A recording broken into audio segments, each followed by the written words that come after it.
Morning ന്യൂസിലേക്ക്. സംസ്ഥാനത്തെ രാഷ്ട്രീയ വിവാദ പെരുമഴയ്ക്കിടെ നിയമസഭാ സമ്മേളനം നാളെ ആരംഭിക്കും. പരസ്പരം ഏറ്റുമുട്ടാൻ ഭരണപക്ഷത്തിനും പ്രതിപക്ഷത്തിനും വിഷയങ്ങൾ അനവധിയാണ്. രാഹുൽ മാങ്കൂട്ടത്തിലാണ് ഭരണപക്ഷത്തിന്റെ പ്രധാന ആയുധം.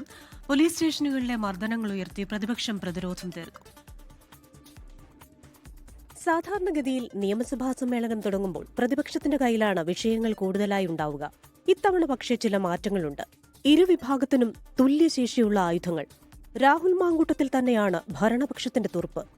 രാഹുൽ എത്തിയാൽ ഇതുവരെ ഉയർന്ന സർവ്വ ആരോപണങ്ങളുമെടുത്ത് സഭാരേഖകളിലെത്തിക്കാനാണ് CPIM തീരുമാനം. ഒരു പരിധി വിട്ട് രാഹുലിനെ കോൺഗ്രസ് പ്രതിരോധിക്കില്ല എന്ന ബോധ്യവും CPIMനുണ്ട്. പാർലമെന്ററി പാർട്ടിയിൽ നിന്ന് ഒഴിവാക്കിയ പശ്ചാത്തലത്തിൽ രാഹുൽ സഭയിലെത്തിയാൽ PV അൻവർ നേരത്തെയിരുന്ന പ്രത്യേക ബ്ലോക്കിലായിരിക്കും ഇരിപ്പിടം. രാഹുലിനെ കടന്നാക്രമിക്കാൻ CPIM തീരുമാനിച്ചാൽ കോൺഗ്രസ് അംഗങ്ങൾ പ്രതിരോധം തീർക്കാൻ സാധ്യത കുറവാണ്. M മുകേഷിനും AK ശശീന്ദ്രനുമെതിരായ ആരോപണങ്ങൾ ഉയർത്തി പാർട്ടിക്ക് UDF അംഗങ്ങൾ പ്രതിരോധം തീർത്തേക്കും. പോലീസ് അതിക്രമങ്ങളുമായി ബന്ധപ്പെട്ട ദൃശ്യങ്ങളാണ് ഭരണപക്ഷത്തിനെതിരെ പ്രതിപക്ഷത്തിന്റെ കയ്യിലുള്ള മറ്റൊരായുധം. ഇതുവരെ മൌനം തുടർന്ന മുഖ്യമന്ത്രി സഭയിൽ മറുപടി പറഞ്ഞേക്കും. അയ്യപ്പ സംഗമവും തൃശൂരിലെ ശബ്ദരേഖാ വിവാദവുമെല്ലാം സഭയിൽ ഉയർന്നുവരും. വന്യജീവികളെ വെടിവെച്ചു കൊല്ലാൻ ഉത്തരവിടുന്ന നിയമ ഭേദഗതി ബില്ലടക്കം പ്രധാനപ്പെട്ട നിയമനിർമ്മാണങ്ങൾ സഭയിലെത്തുന്നുണ്ട്.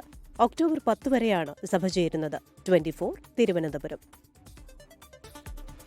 ലോകത്തെവിടെയായാലും ഏത് സമയത്തും 24 വാർത്തകളും ഓഗ്മെന്റഡ് റിയാലിറ്റി പാക്കേജുകളും എക്സ്പ്ലെയിനറുകളും വിശദമായി കാണാൻ ഞങ്ങളുടെ YouTube ചാനൽ നിങ്ങൾക്ക് സബ്സ്ക്രൈബ് ചെയ്യാം.